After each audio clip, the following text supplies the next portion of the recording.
Olá a todos, sejam bem-vindos e bem-vindas a mais um vídeo do meu canal. Eu sou o Christian. Hoje a gente vai fazer o Evangelho no Lar.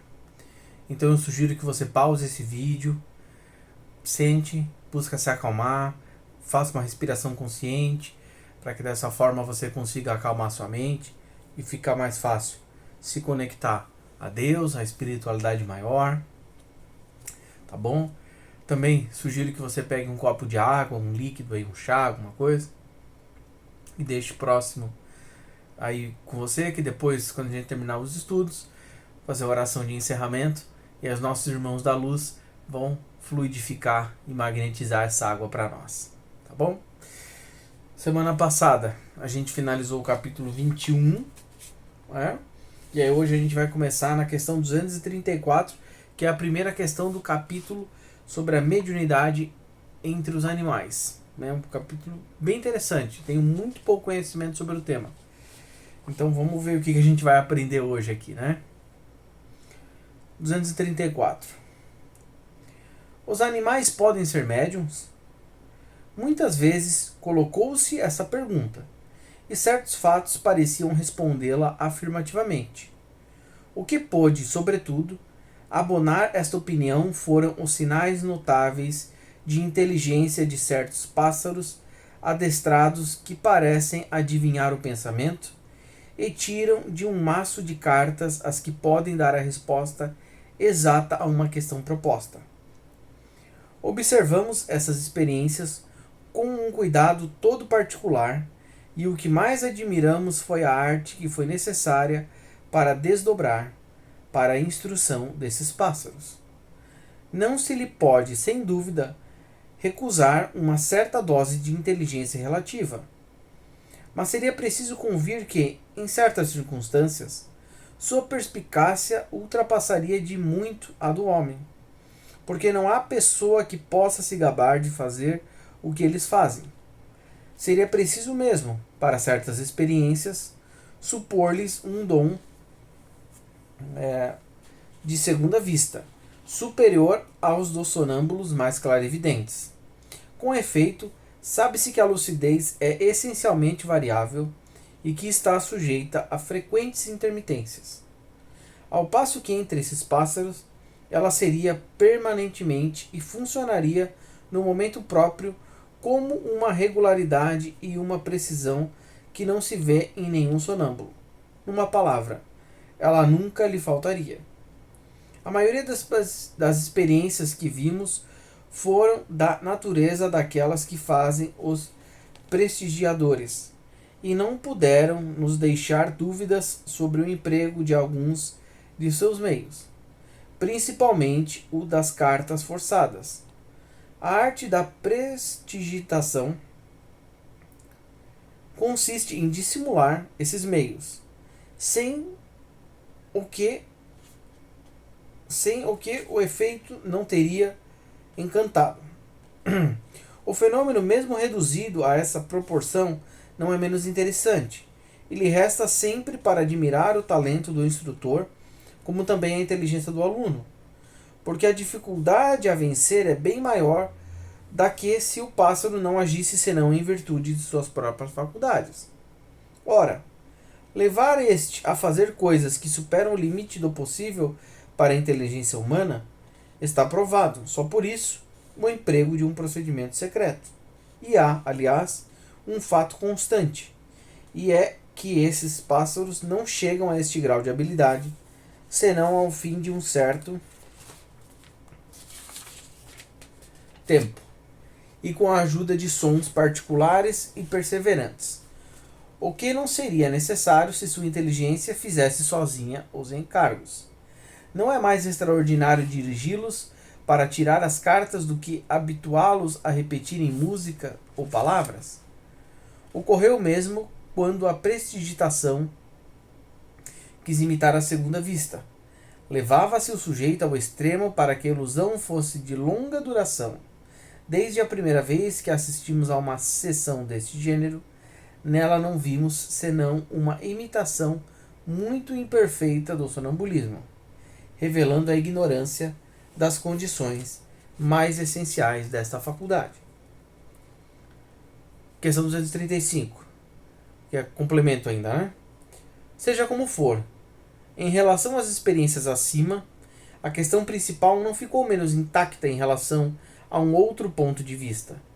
Porque do mesmo modo que a imitação do sonambulismo não impede a faculdade de existir, a imitação da mediunidade por meio de pássaros não provou nada contra a possibilidade de uma faculdade análoga, entre eles ou entre outros animais.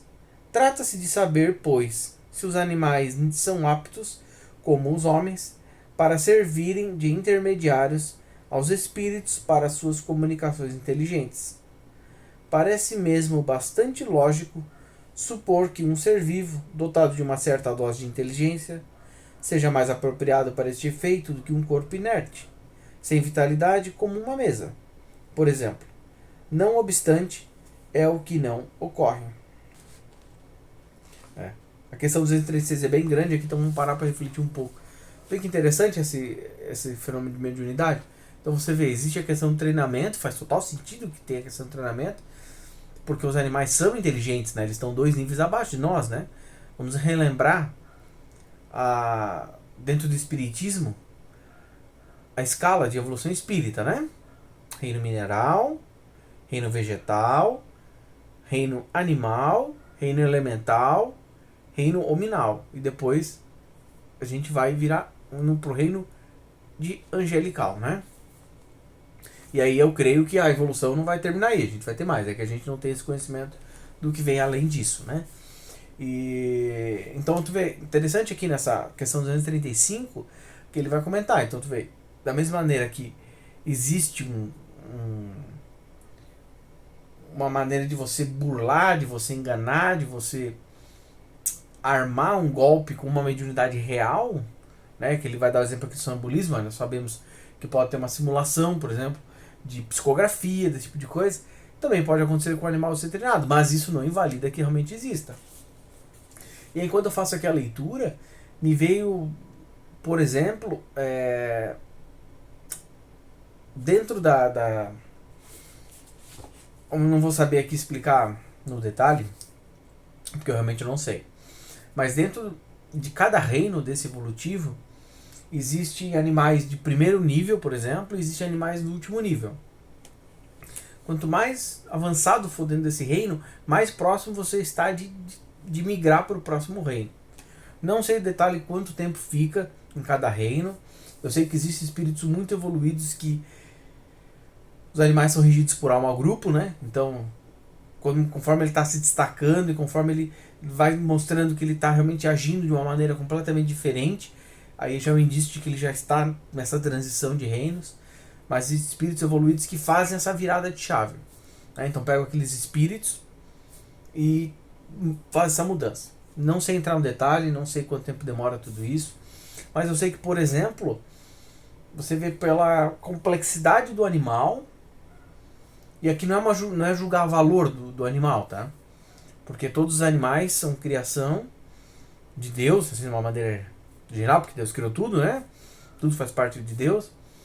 Mas, por exemplo, você tem os insetos, eles são muito mais simples, né? Então ele talvez entraria numa categoria número 1 ali. E aí quando você vai, por exemplo, vamos falar aqui dos golfinhos, os cavalos, as vacas, os mamíferos, por exemplo, eles já estão na categoria máxima. Por quê? Qual é a diferença, Cris? A diferença é que você percebe claramente que um mamífero, por exemplo, uma vaca, ela é muito mais evoluída do que o inseto. O inseto não tem características evolutivas do que a vaca, por exemplo. A vaca já entende vários sinais, já entende comandos, já tem a questão da amizade, que existe a amizade das vacas, existe a questão dela gostar de brincar, existe a questão dela ter um nível de reconhecimento familiar, por exemplo, né? Existe toda uma estrutura que você percebe mais complexa.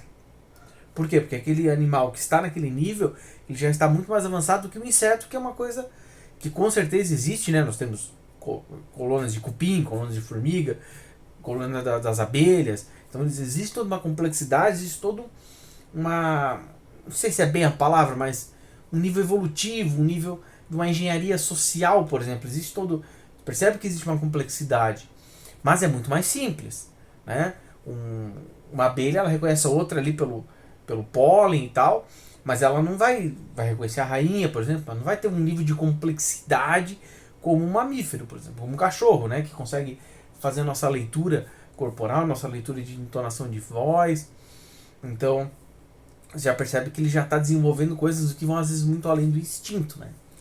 Então, se esse espírito que está nesse nível animal, e nós sabemos que é um filho de Deus, um espírito criado, não é de me supor que sim, animais iriam e com certeza se sentem mais. Tem essa questão da mediunidade mais sensível, né? Então eu vou lembrar, por exemplo, de Francisco de Assis, né? Que ia pregar, pregava para os animais.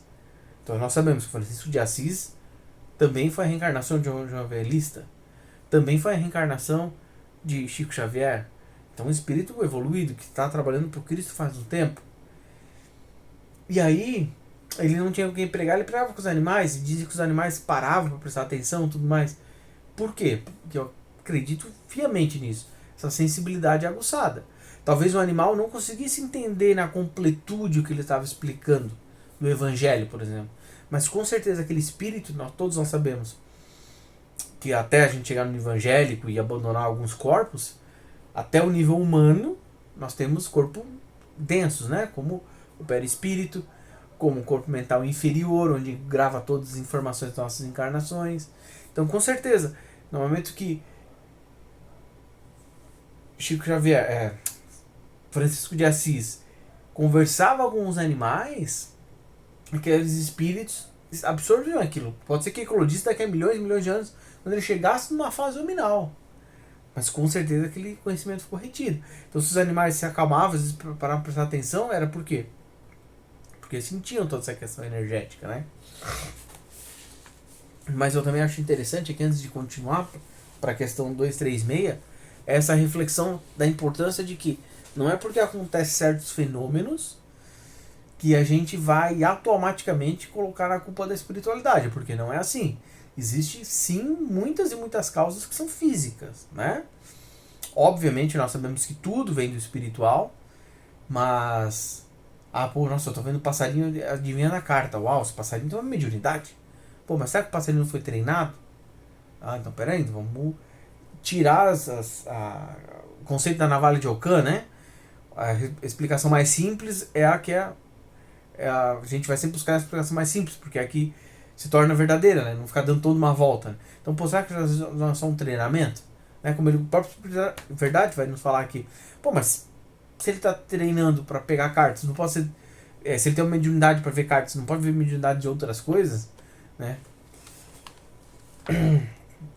Mas é isso daí, gente. Vamos para a questão 236. Já aviso que é uma questão bem grande, tá? Nossa!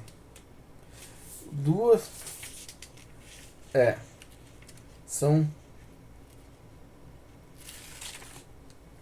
A questão 236 são 4 páginas, mas já finaliza o capítulo. Então, vamos acompanhar aqui a leitura. Vamos estudar juntos, meus irmãos.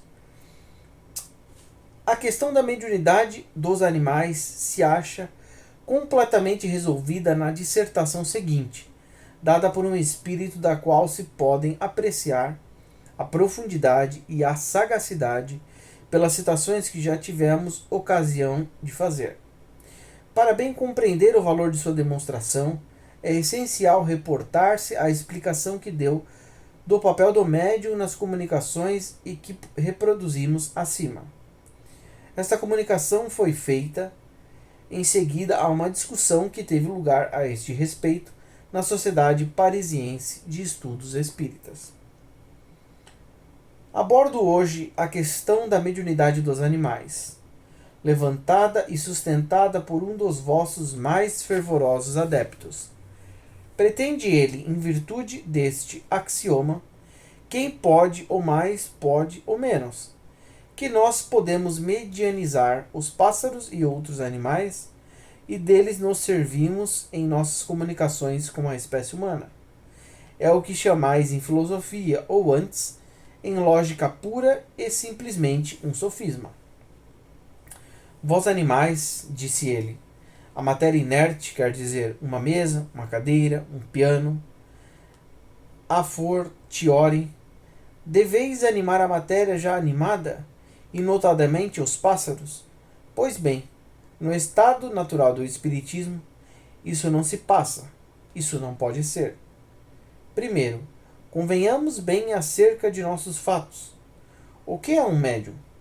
É o ser, é o indivíduo que serve de traço de união dos espíritos para que estes possam se comunicar com facilidade com os homens, espíritos encarnados.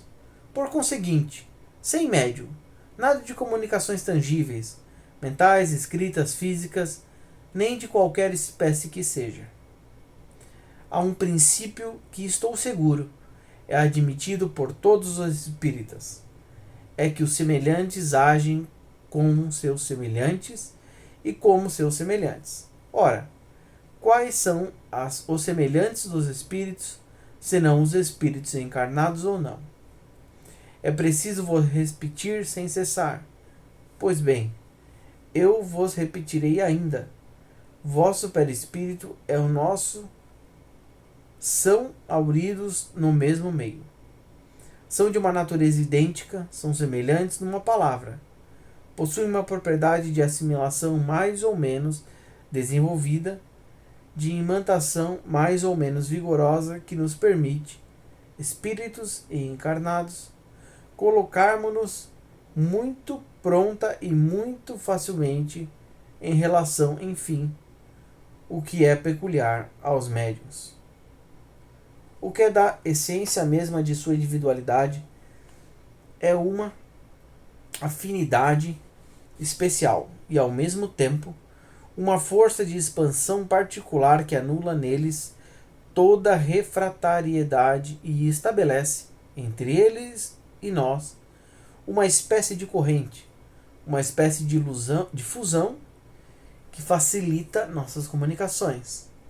De resto, é esta refratariedade da matéria que se opõe ao desenvolvimento da mediunidade na maioria daqueles que não são médiums. Os homens são sempre levados a tudo exagerar. Uns, e não falo aqui dos materialistas, recusam uma alma aos animais, e outros lhes querem dar uma, por assim dizer, semelhante à nossa.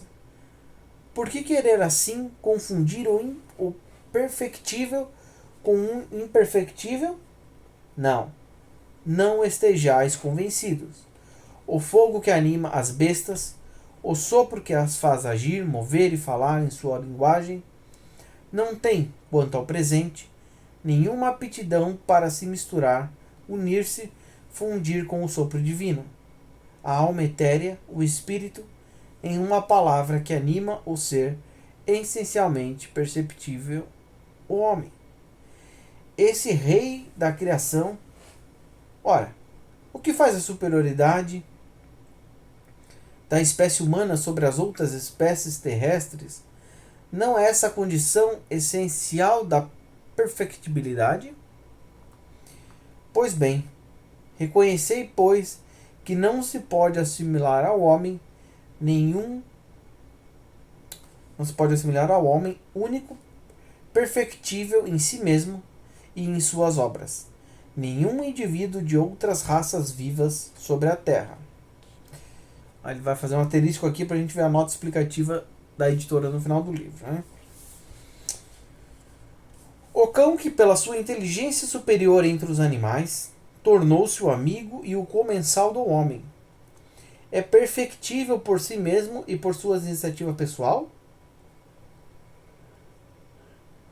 Desculpa, gente. Ninguém ousaria sustentá-lo, porque o cão não faz progredir o cão, e aquele dentre eles que é o melhor adestrado é sempre adestrado por seu mestre. Desde que o mundo é mundo, a lontra constrói sempre seu abrigo sobre as águas, segundo as mesmas proporções e seguindo uma regra invariável. Os rouxinóis e as andorinhas não construiriam jamais seus ninhos de modo diferente do que seus pais o fizeram. Um ninho de pardais antes do dilúvio, como um ninho de pardais da época moderna, é sempre um ninho de pardais, edificado nas mesmas condições e com o mesmo sistema de entrelaçamento de fibras, de ervas e resíduos, recolhidos na primavera, na época dos amores. As abelhas e as formigas estão, essas pequenas repúblicas caseiras, jamais variaram seus hábitos de abastecimento, seu comportamento, seus costumes, suas produções, enfim, a aranha tece sempre a teia do mesmo modo. Gente, eu vou parar, essa questão aqui tá muito grande, tá? E